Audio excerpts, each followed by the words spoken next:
Two pilots hoping to make history have embarked on the first ever solar-powered round-the-world flight.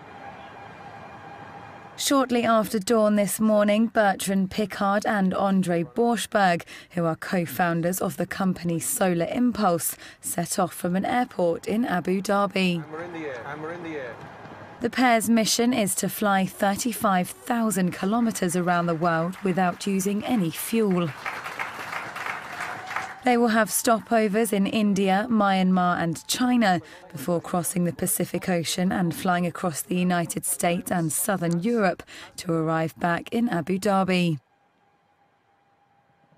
The plane, which has the weight of a family car and a wingspan equal to that of the largest passenger airliners, is expected to return by late July. Its journey will span approximately 25 flight days at speeds between 30 and 60 miles per hour. Off to a man.